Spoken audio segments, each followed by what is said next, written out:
నమస్కారం. ఘంటారావానికి స్వాగతం. ముందుగా ప్రధానాంశాలు. త్వరలోనే ఆర్టీసీలో 3038 ఉద్యోగాలకు నోటిఫికేషన్. వీలైనంత తొందరగా భర్తీ చేస్తామన్న మంత్రి పొన్నం.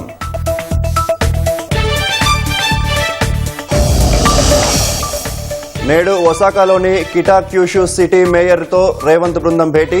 ఎకోటౌన్ ప్రాజెక్టుపై చర్చలు. మురసాకి రివర్ సందర్శించనున్న సీఎం. భూభారతి చట్టం సవరణల్లో భేషజాలకు పోమన్న మంత్రి పొంగులేటి. అమలులో ఎలాంటి తప్పులకి ఆస్కారం ఇవ్వద్దని సూచన.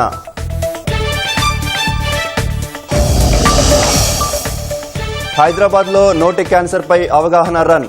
మారథాన్లో పాల్గొన్న ప్రముఖులు.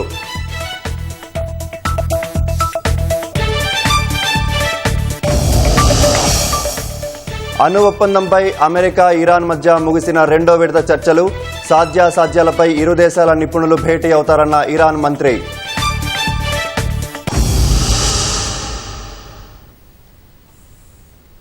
రాష్ట్రానికి పెట్టుబడులు తీసుకురావడమే లక్ష్యంగా జపాన్లో పర్యటిస్తున్న సీఎం రేవంత్ రెడ్డి బృందం నేడు ఒసాకాలోని కిటాక్యూషు సిటీకి వెళ్లి అక్కడి మేయర్తో సమావేశమై ఎకోటౌన్ ప్రాజెక్టు వివరాలు తెలుసుకుంటారు. మురసాకి రివర్, ఎన్విరాన్మెంట్ మ్యూజియాలు, ఎకోటౌన్ సెంటర్ను సందర్శిస్తారు. రేపు ఒసాకాలోని యుషిషెములో జరగనున్న వరల్డ్ ఎక్స్పోలో తెలంగాణ పెవిలియన్ను సీఎం రేవంత్ రెడ్డి ప్రారంభించి బిజినెస్ రౌండ్ టేబుల్ సమావేశంలో పాల్గొంటారు. ఒసాకా రివర్ ఫ్రంట్ను రాష్ట్ర బృందం పరిశీలిస్తుంది. ఎల్లుండి ఒసాకా నుంచి హిరోషిమా వెళ్తారు. హిరోషిమా పీస్ మెమోరియల్ సందర్శించి గాంధీ విగ్రహానికి పుష్పాంజలి ఘటిస్తారు. హిరోషిమా వైస్ గవర్నర్, అసెంబ్లీ చైర్మన్తో భేటీ కానున్నారు. హిరోషిమా జపాన్ ఇండియా చాప్టర్లో బిజినెస్ లంచ్లో పాల్గొని అక్కడి ప్రతినిధులతో చర్చిస్తారు. హిరోషిమా ఇన్స్టిట్యూట్ ఆఫ్ టెక్నాలజీని, మాజ్డా మోటార్స్ కంపెనీని సీఎం సందర్శిస్తారు. అనంతరం ఒసాకాలోని కాన్సాయ్ ఇంటర్నేషనల్ ఎయిర్పోర్ట్ నుంచి బయలుదేరి ఈ నెల 23వ తేదీ ఉదయం హైదరాబాద్ చేరుకుంటారు.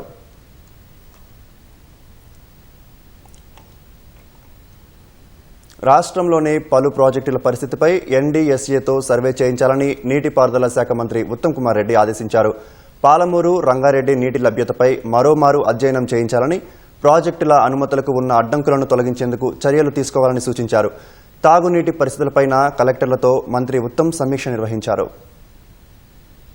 శ్రీశైలం ప్రాజెక్టు పరిస్థితిని దృష్టిలో పెట్టుకుని నాగార్జునసాగర్, శ్రీరామ్ సాగర్ ప్రాజెక్టుల పరిస్థితిపై రాష్ట్ర ప్రభుత్వం దృష్టి సారించింది. 2 ప్రాజెక్టులను జాతీయ డ్యామ్ సేఫ్టీ అథారిటీ పరిశీలించి వాటి పరిస్థితిపై ప్రాథమిక సర్వే చేయించాలని నీటిపారుదల శాఖ మంత్రి ఉత్తమ్ కుమార్ రెడ్డి అధికారులను ఆదేశించారు. మంత్రి ఆదేశాల మేరకు ఇంజనీరింగ్ చీఫ్ అనిల్ కుమార్ ఎన్డీఎస్ఏకి లేఖ రాశారు. నాగార్జునసాగర్, శ్రీరామ్ సాగర్ డ్యాంల పటిష్టతపై సర్వే చేయించాలని కోరారు. శ్రీశైలం డ్యాం ప్లంజ్పూల్లో ఏర్పడిన గొయ్యికి మరమ్మతులు చేయాలని ఆంధ్రప్రదేశ్ ప్రభుత్వానికి ఎన్డీఎస్ఏ గతంలోనే స్పష్టం చేసింది. ఈ నెల 28న ఏపీ అధికారులతో విజయవాడలో సమావేశం కానున్న ఎన్డీఎస్ఏ చైర్మన్ అనిల్ జైన్ 29న శ్రీశైలం ప్రాజెక్టును సందర్శించనున్నారు. 30న హైదరాబాద్లో తెలంగాణ అధికారులతో భేటీ అవుతారు.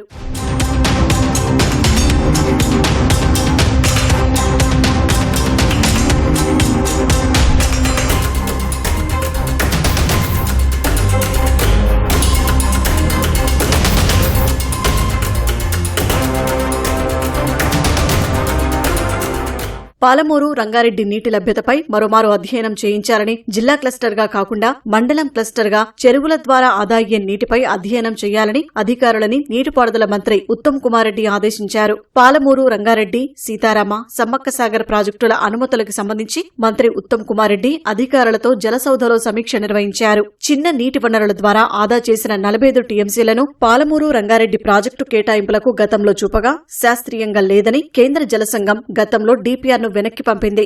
దీంతో నీటి లభ్యతపై మరోమారు అధ్యయనం చేయించాలని అధికారులను ఉత్తమ్ ఆదేశించారు. సమ్మక్క సాగర్ ప్రాజెక్టు వరద ముంపుపై ఛత్తీస్గఢ్ అభ్యంతరాల నేపథ్యంలో మరోమారు అధ్యయనం చేయించాలని అధికారులకు స్పష్టం చేశారు. ప్రాజెక్టుల అనుమతులకున్న అడ్డంకులను తొలగించేందుకు చర్యలు తీసుకోవాలని సూచించారు. మంత్రి ఆదేశాలకు అనుగుణంగా పాలమూరు, రంగారెడ్డి ప్రాజెక్టుపై అధికారులతో ఈఎన్సీ అనిల్ కుమార్ టెలికాన్ఫరెన్స్ నిర్వహించారు. చెరువుల ద్వారా ఆదా అయ్యే 45 టీఎంసీల నీటి లభ్యతపై మరోమారు అధ్యయనం చేయించాలని ఆదేశించారు. తాగునీటి పరిస్థితిపై జిల్లా కలెక్టర్లతో మంత్రి ఉత్తమ్ సమీక్ష నిర్వహించారు. ప్రస్తుతం ఎలాంటి సమస్య లేదని, తాగునీటి సరఫరా సాఫీగా జరుగుతోందని అధికారులు వివరించారు.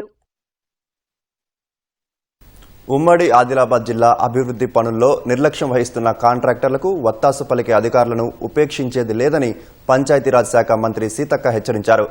నిర్మల్లో నిర్వహించిన ఉమ్మడి ఆదిలాబాద్ జిల్లా అభివృద్ధి సమీక్షా సమావేశంలో మంత్రి సీతక్క పాల్గొన్నారు. మహిళా సంఘాలకు 40 కోట్ల చెక్కులను అందజేశారు. అనంతరం పలు అభివృద్ధి పనులపై అధికారులు ప్రజాప్రతినిధులను ఆరా తీశారు. 6 నెలల క్రితం మంజూరు చేసిన పనులు ఇంకా టెండర్ల దశలోనే ఉండటంతో అధికారులపై అసహనం వ్యక్తం చేశారు. ఉమ్మడి జిల్లా వ్యాప్తంగా మంజూరైన పనులను త్వరితగతిన పూర్తి చేయాలని అధికారులను మంత్రి సీతక్క ఆదేశించారు.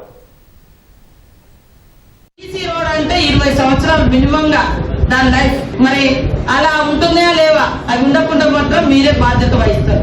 అంతిమంగా మీరే సస్పెండ్ అవుతారు. ఈ టెండర్లది కూడా తొందరగా చాలా డిలే ఉన్నాం, తొందరగా చేయండి. మళ్ళీ తొందరగా ఇంకా కొన్ని రోడ్లు మేము ఇవ్వడానికి సిద్ధంగా ఉన్నాం.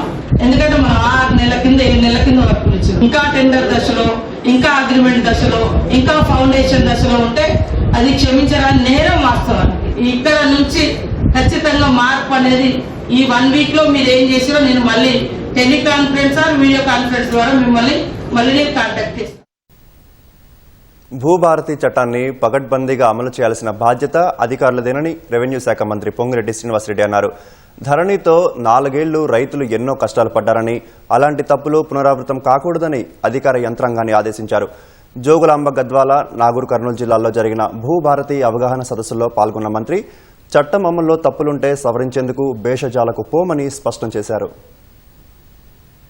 ప్రభుత్వం ప్రతిష్టాత్మకంగా రూపొందించిన భూభారతి చట్టం ప్రజలకు చుట్టంగా మారాలంటే అధికారుల వల్లే సాధ్యమవుతుందని రెవెన్యూ శాఖ మంత్రి పొంగులేటి శ్రీనివాసరెడ్డి అన్నారు. చట్టాన్ని పకడ్బందీగా అమలు చేయాలని అధికార యంత్రాంగాన్ని ఆదేశించారు. ఉమ్మడి మహబూబ్ నగర్ జిల్లాలో పర్యటించిన మంత్రి జోగులాంబ, గద్వాల జిల్లా ధరూర్, నాగర్ కర్నూలు జిల్లా గగల్లపల్లిలో జరిగిన భూభారతి అవగాహన సదస్సులకు హాజరయ్యారు. ధరణితో 4 ఏళ్లు రైతులు పడిన ఇబ్బందులేంటో అధికారులకు తెలుసన్నారు.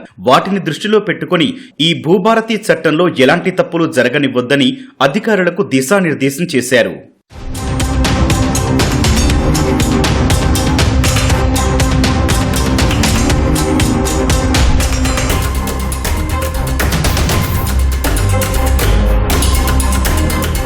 ప్రస్తుతం 4 మండలాల్లో పైలట్ ప్రాజెక్టుగా అమలవుతోన్న భూభారతి మే నుంచి ప్రతి జిల్లాలోని ఒక మండలంలో జూన్ 2 నుంచి రాష్ట్ర వ్యాప్తంగా అమలవుతుందని పొంగులేటి పునరుద్ఘాటించారు. చట్టం అమలులో ఎక్కడైనా తప్పులుంటే సవరించేందుకు, విధి విధానాల్లో మార్పులు చేర్పులు చేసేందుకు ప్రభుత్వం భేషజాలకు పోదని స్పష్టం చేశారు. విపక్షాలు భూభారతి చట్టాన్ని స్వేచ్ఛగా వినియోగించుకుని న్యాయం పొందవచ్చని సూచించారు. గత పాలకులు కక్షపూరితంగా గిట్టని వాళ్లపై ప్రయోగించిన ధరణిని దుర్వినియోగం చేసినట్లుగా ప్రభుత్వం చేయబోదన్నారు. అర్హులైన వారికే భూభారతి చట్టం ప్రకారం హక్కులుంటాయని స్పష్టం చేశారు. ఈ ధరణి కార్యక్రమం ద్వారా భూమి లేకపోయినా భూమి ఉందని పాస్బుక్లు తీసుకొని ఆ పాస్బుక్ ని అడ్డం పెట్టుకొని రైతు బంధు తెలంగాణ ప్రజల సొమ్ముని ఆనాటి ప్రభుత్వ పెద్దలు చాలా ప్రాంతాల్లో కొల్లగొట్టారు. అటువంటి వారిని ఒక్క గజము కూడా ఇచ్చేది లేదు. భూమి మీద ఏ రైతైతే సాగులో ఉన్నాడో ఆ రైతుకే ఈ భూభారత చట్టం ద్వారా పూర్తి స్వేచ్ఛ కలుగుతుందని మనస్ఫూర్తిగా అధికారులు కూడా తెలియజేస్తున్నాను. భూభారతిలో భూ సమస్యల పరిష్కారం కోసం అధికారులే ప్రజల దగ్గరకొస్తారన్న మంత్రి పొంగులేటి ఎలాంటి రుసుములు లేకుండా దరఖాస్తులు చేసుకోవచ్చని చెప్పారు. 30 రోజుల్లో విచారణ చేసి దరఖాస్తులు పరిష్కరించేలా చట్టాన్ని రూపొందించినట్లు వివరించారు. 9 లక్షలకు పైగా సాదా బైనామాలను పరిష్కరించే అంశాన్ని ఈ చట్టంలో చేర్చామన్నారు. గతంలో చట్టంలో చాలా అంశాల్ని చేర్చకపోవడం వల్ల ఏ సమస్య వచ్చినా కర్షకులు కోర్టుకెళ్లాల్సి వచ్చిందని గుర్తు చేశారు. తప్పుడు రికార్డులు సృష్టించే అధికారులపై కఠిన చర్యలు తీసుకుంటామని హెచ్చరించారు. భూభారతి చట్టం వల్ల మరో 10-15 ఏళ్లు ఇందిరమ్మ రాజ్యం రాష్ట్రంలో అధికారంలో ఉంటుందని జోస్యం చెప్పారు. అర్హులైన ప్రతి పేదవాడికి వారి స్వాధీనంలో ఉన్న భూమికి తప్పకుండా పాస్బుక్లు ఈ ప్రభుత్వంలో ఇస్తాము. అబాది భూములు వాటన్నిటికీ కూడా భద్రత కల్పించి వాటికి కూడా పాస్బుక్లో చేర్చే కార్యక్రమాన్ని చేపట్టాము. ప్రతి గ్రామానికి రెవెన్యూ అధికారిని ఏర్పాటు చేసే కార్యక్రమాన్ని ఈ చట్టంలో పొందుపరిచాము. ధరణిలో ఎదుర్కొన్న అన్ని రకాల సమస్యలకు పరిష్కారమే భూభారతి చట్టమని మంత్రి జూపల్లి వ్యాఖ్యానించారు. భూ హక్కుల సమస్యలకు శాశ్వత పరిష్కారంగా ఈ చట్టాన్ని తీసుకొచ్చామన్నారు. 8 లక్షల కోట్ల అప్పులు చేసి ఒక్క హామీని భారత సర్కారు నెరవేర్చలేదని మండిపడ్డారు. ధరూర్లో జరిగిన రెవెన్యూ సదస్సులో మాజీ జెడ్పీ చైర్మన్ సరిత, మాజీ ఎమ్మెల్యే సంపత్ కుమార్లను వేదికపైకి పిలవలేదని కార్యకర్తలు నినాదాలు చేశారు. ఈ నేపథ్యంలో పోలీసులు కార్యకర్తల మధ్య స్వల్ప వాగ్వాదం జరిగింది. ఎంపీ మల్లు రవి వేదిక కిందకు దిగి ఇద్దరిని పైకి పిలవాల్సిందిగా పట్టుబట్టారు. సంపత్ కుమార్ అక్కడి నుంచి వెళ్లిపోగా సరిత వేదిక ఎదురుగా కూర్చొని సదస్సులో పాల్గొన్నారు. 4 దశాబ్దాల కిందట ఉవ్వెత్తిన ఎగిసిపడిన ఉద్యమం. నిలదీసి అడిగితే తప్ప బతుకు మారదనే ఆక్రోశం జనంలో జనమై నినదించేలా చేసిన తెగువ పోలీసుల కాల్పులకు దారితీసింది.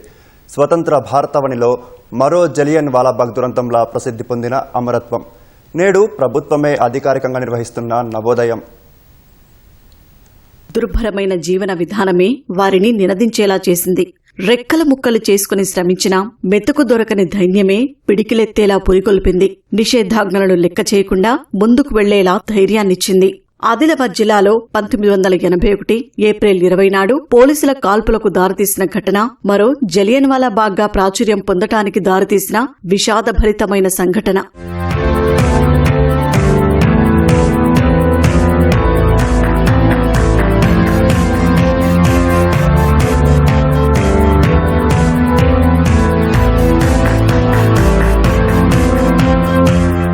అర్ధాకలితో బతుకు వెళ్లదీసిన ఉమ్మడి ఆదిలాబాద్ ఆదివాసీల బతుకు తెరువు అత్యవసర పరిస్థితి తర్వాత మరింత దిగజారింది. బతకడమే కష్టంగా మారింది. ఆకలి, అనారోగ్యంతో వెళ్లదీస్తున్న వారికి ఆసిఫాబాద్ కి పొరకదొర పేరిట వచ్చిన వరంగల్ జిల్లా ఆజాంజాహి మిల్లు కార్మికుడు దాసరి లక్ష్మీకాంతం పలకరింపు బతుకుపై భరోసా కల్పించింది. పటేల్ పట్వారీ వ్యవస్థతో అణచబడిన ఆదివాసీలను స్వయం పాలన కోసం ఉద్యమించేలా చైతన్యపరిచింది.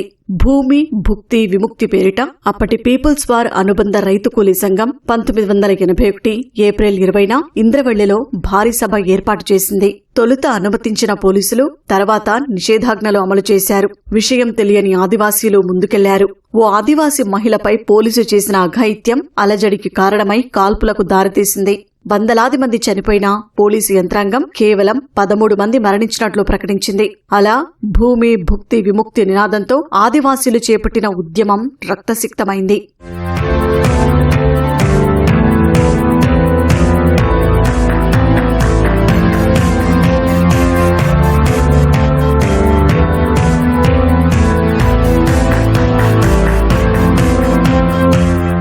పీపుల్స్ వార్ ప్రమేయంతోనే ఇంద్రవెల్లి సభ జరిగిందనే ఏకైక కారణంతో ఏప్రిల్ 20 వస్తుందంటే 43 ఏళ్లుగా అక్కడ నిషేధాజ్ఞలు విధిస్తున్నారు. ఆదివాసీలు సంప్రదాయ రీతిలో నివాళులర్పించుకోకుండా పోలీస్ పహారా కొనసాగుతోంది. రేవంత్ రెడ్డి ప్రభుత్వం వచ్చిన తర్వాత ఇంద్రవెల్లి అమరుల స్థలాన్ని స్మారక కేంద్రంగా తీర్చిదిద్దేందుకు ₹1 కోటి మంజూరు చేసింది. ఈ ఏడాది ప్రభుత్వమే అధికారికంగా సభ నిర్వహించడం గాయపడిన ఆదివాసుల భుజం తట్టినట్లయింది. నిషేధాజ్ఞలు ఎత్తివేయటం ఆహ్వానించే పరిణామమే. కానీ రక్తం చిందించిన ఆనాటి అమరుల కలను సాకారం చేయాల్సిన బాధ్యత పాలకులపైనే ఉందనేది ఆదివాసీల మనోగతంగా వినిపిస్తోంది. ఆదివాసీ రైతు కూలీ సంఘం తొడసంకట్టి నాయకత్వాన జల్ జంగల్ జమీన్ పైన భూమి భుక్తి విముక్తి స్వేచ్ఛ సమానత్వం స్వయం పరిపాలన కావాలని చెప్పేసి తదితర సమస్యల పరిష్కారం కోసం ఆదివాసీలు సభ పెడితే ప్రభుత్వం అనుమతి ఇచ్చినట్లిచ్చి తర్వాత ఆదివాసీల పైన దమనకాండ కొనసాగించి 44 సంవత్సరాలు గడిచిపోయింది. ఆ రోజు కాంగ్రెస్ ప్రభుత్వం ఆదివాసీలను కాల్చివేస్తే అది రెండో జలియన్ వాలాబాగ్ చరిత్రలో ప్రసిద్ధికెక్కింది. నేడు అదే తెలంగాణ రాష్ట్ర ప్రభుత్వం అదే అమరవీరులను అధికారికంగా నిర్వహించడం చాలా శుభ పరిణామం. ఎందుకంటే ఆ రోజు చేసినటువంటి తప్పిదాన్ని ఈ రోజు ఉన్నటువంటి కాంగ్రెస్ ప్రభుత్వమే ఒప్పుకొని అధికారికంగా చేస్తున్నది కాబట్టి అది మంచి పరిణామంగా వస్తున్నది. కానీ ఎవరైతే అమరులైనరో ఆ అమరులు యొక్క కళలు నేటికి నెరవేరడం లేదు. కాబట్టి ఇప్పటికైనా కేంద్ర రాష్ట్ర ప్రభుత్వాలు అడవి పైన ఆదివాసీలకు హక్కు కల్పించాలి. అధికారికంగా నివాళులు అర్పించిన మాత్రాన ఆదివాసీల సమస్యలు పరిష్కారం కాదు. ఈరోజు ఏదైతే మాకు కావలసిన జల్లు జంగల్ జమీన్ నినాదంతో ఈ రోజు కూడా ఆదివాసీలు పోరాడుతున్నారో ఆ సమస్యలు ఇప్పుడున్న ప్రభుత్వం పరిష్కరిస్తారని మేము భావిస్తూ ఉన్నాం. ఎన్ని అణిచివేసినా కానీ ఆ రోజు జరిగినటువంటి ఉద్యమాలు నేటికి కూడా జరుగుతున్నాయి. కాంగ్రెస్ ప్రభుత్వం ఇప్పటికైనా ఆలోచించి ఆదివాసీల పక్షాన నిలబడి న్యాయం చేయాలని ఈ సందర్భంగా తెలియజేస్తూ రేవంత్ రెడ్డి సర్కారు నిర్ణయం అభద్రతతో ఉన్న ఆదివాసీలకు ధైర్యాన్నిస్తోంది. రాజకీయాలకు తావు లేకుండా అమరుల కల సాకారం చేయాలని ఆర్ద్రతతో నిండిన గుండెల్లో అభ్యర్థన వినిపిస్తోంది. అక్కడి పర్వతాలు ఎరుపు, అక్కడి పుష్పాలు ఎరుపు. అవును, వారి అమరత్వము మనం అర్పించే నివాళి ఎరుపు. ఇది ఇంద్రవెల్లి అమరుల స్తూపంపై లిఖించిన అక్షరాల్లోని ఆర్ద్రత. 44 ఏళ్ల తర్వాత మళ్లీ ఉదయిస్తున్న నవోదయం. ఏ వెలుగులకు ఈ ప్రస్థానం అనేది కాలమే నిర్ణయించాల్సి ఉంటుంది. ఇంద్రవెల్లి నుంచి కెమెరామెన్ కిరణ్తో మణికేశ్వర్, ఈటీవీ న్యూస్, ఆదిలాబాద్. గంజాయి కట్టడికి సర్కార్ ఎన్ని చర్యలు తీసుకున్నా ఎక్కడో ఓ చోట పోలీసులకు పట్టుబడుతూనే ఉంది. భద్రాద్రి కొత్తగూడెం జిల్లా అశ్వారావుపేట అంతర్రాష్ట్ర చెక్పోస్టు వద్ద పోలీసుల తనిఖీల్లో 2,32,00,000 విలువైన 464 కిలోల గంజాయి పట్టుబడింది. ఆంధ్రప్రదేశ్ నుంచి తెలంగాణలోకి వచ్చిన లారీని తనిఖీ చేసిన పోలీసులు క్యాబిన్ పైన 216 ప్యాకెట్లలో గంజాయిని గుర్తించి స్వాధీనం చేసుకున్నారు. 3 నిందితులను అదుపులోకి తీసుకున్నారు. మరో 3 పరారీలో ఉన్నట్లు పోలీసులు తెలిపారు.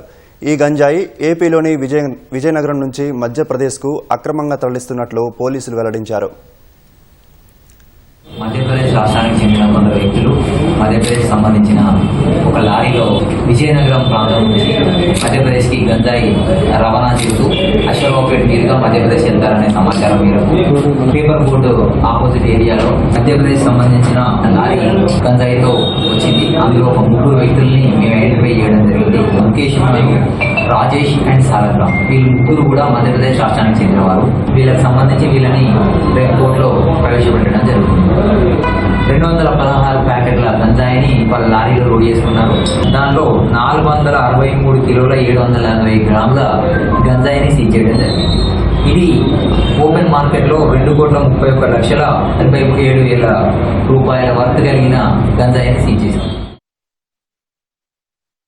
ప్రధానమంత్రి నరేంద్ర మోదీ 2 రోజుల సౌదీ అరేబియా పర్యటన ఖరారైంది. ఈ నెల 22, 23 తేదీల్లో సౌదీలో ఆయన పర్యటించనున్నారు. ఇంధనం, వాణిజ్యం, రక్షణ వంటి పలు కీలక రంగాల్లో పరస్పర సహకారాన్ని మరింత బలోపేతం చేసుకోవడం లక్ష్యంగా ఈ పర్యటన కొనసాగనుంది. ప్రధాని మోదీ, సౌదీ అరేబియా యువరాజు మొహమ్మద్ బిన్ సల్మాన్ అల్ సౌద్ల మధ్య ఇటీవల జరిగిన చర్చల తర్వాత ఇరు పక్షాల ఒప్పందాలు కుదిరాయి. భారత్, సౌదీ అరేబియాల నడుమ ఇప్పటికే బలమైన వ్యూహాత్మక భాగస్వామ్యం ఉంది. ప్రధాని తాజా పర్యటనతో ఈ బంధాన్ని పటిష్టం చేసేందుకు మరో అవకాశమని విదేశీ వ్యవహారాల శాఖ కార్యదర్శి విక్రమ్ మిశ్రీ తెలిపారు. ఇరు దేశాల మధ్య ఇంధన సహకారానికి ఇది వ్యూహాత్మక కోణాన్ని జోడించే ప్రయత్నమని వెల్లడించారు. భారత్లో తలదాచుకుంటున్న బంగ్లాదేశ్ మాజీ ప్రధాని షేక్ హసీనాతో పాటు 12 మందిని తమ దేశానికి తీసుకొచ్చేందుకు బంగ్లాదేశ్ ప్రభుత్వం తీవ్ర ప్రయత్నాలు చేస్తుంది. వారి కోసం రెడ్ కార్నర్ నోటీసులు జారీ చేయాలని ఇంటర్పోల్ను బంగ్లాదేశ్ నేషనల్ సెంట్రల్ బ్యూరో పోలీసులు కోరారు. హసీనా పదవీచ్యుతురాలయ్యాక భారత్కు వచ్చి తలదాచుకుంటున్నారు.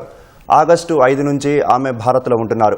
కోర్టుల్లో అప్పీలు దర్యాప్తు సంస్థల నివేదికల ఆధారంగా ఈ విజ్ఞప్తి చేశామని సహాయ ఐజీ ఇనాముల్ హక్ సాగోర్ వెల్లడించారు.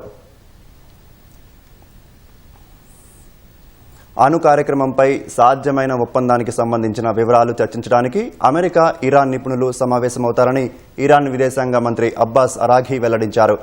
రోమ్లోని ఒమన్ రాయబార కార్యాలయంలో జరిగిన 2వ విడత చర్చలు ముగిశాక మాట్లాడిన అబ్బాస్ అరాఘీ చర్చలకు సంబంధించిన విషయాలను వివరించారు. ఈ నెల 26న ఇరు దేశాల నిపుణులు ఒమన్లో భేటీ అవుతారని తెలిపారు. నిపుణుల సమావేశం తర్వాతే అమెరికా అధ్యక్షుడు డొనాల్డ్ ట్రంప్, మధ్యప్రాచ్యం దూత బిలియనీర్ స్టీవ్ విట్కాఫ్, అబ్బాస్ మరోసారి సమావేశం కానున్నారు.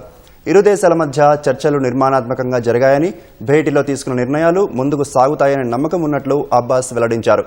ఈ చర్చలు సజావుగా సాగాయని ఒమన్ విదేశాంగ మంత్రి బదర్ అల్ బుసైదీ వివరించారు. శాంతియుత అణుశక్తి సామర్థ్యాన్ని కొనసాగింపు కోసం అమెరికా, ఇరాన్ చర్చించడానికి అంగీకరించినట్లు సామాజిక మాధ్యమం ఎక్స్లో పేర్కొన్నారు. గత వారాంతంలో ఇరు దేశాలు ఒమన్లో తొలిసారి సమావేశమయ్యాయి. ఈ చర్చలు సానుకూలంగా జరగడంతో వాటికి కొనసాగింపుగా తాజా భేటీ జరిగింది. నాగర్ కర్నూలు జిల్లా వంగూరు స్టేజీ సమీపంలో రోడ్డు ప్రమాదం జరిగింది. ఈ ప్రమాదంలో ద్విచక్ర వాహనంపై వెళ్తున్న ఇద్దరిలో ఒకరు అక్కడికక్కడే మృతి చెందారు. మృతుడు హైదరాబాద్కు చెందిన సయ్యద్ అలీ హుస్సేన్గా పోలీసులు గుర్తించారు. అయితే ప్రమాదం ఎలా జరిగిందని పోలీసులకు అంతు చిక్కడం లేదు. హైదరాబాద్ శ్రీశైలం ప్రధాన రహదారిపై తెల్లవారుజామున 5 గంటల సమయంలో రోడ్డు మధ్యలో ద్విచక్ర వాహనం తగలబడుతుండగా ఒకరి మృతదేహం రోడ్డు పక్కన పడి ఉంది. మరొకరికి తీవ్ర గాయాలయ్యాయి. ఈ దృశ్యాలు చూసిన ప్రయాణికులు పోలీసులకు సమాచారం అందించారు. పోలీసులు సంఘటనా స్థలానికి చేరుకొని క్షతగాత్రులని 108లో కల్వకుర్తి ప్రభుత్వ ఆసుపత్రికి తరలించారు. బైక్ తగలబడుతుండటం, దానిపై ప్రయాణిస్తున్న వ్యక్తి అక్కడికక్కడే మృతి చెందడాన్ని బట్టి వేగంగా వెళ్తున్న బైక్ అదుపు తప్పి ప్రమాదం జరిగి ఉండొచ్చని ప్రాథమికంగా అంచనా వేస్తున్నారు.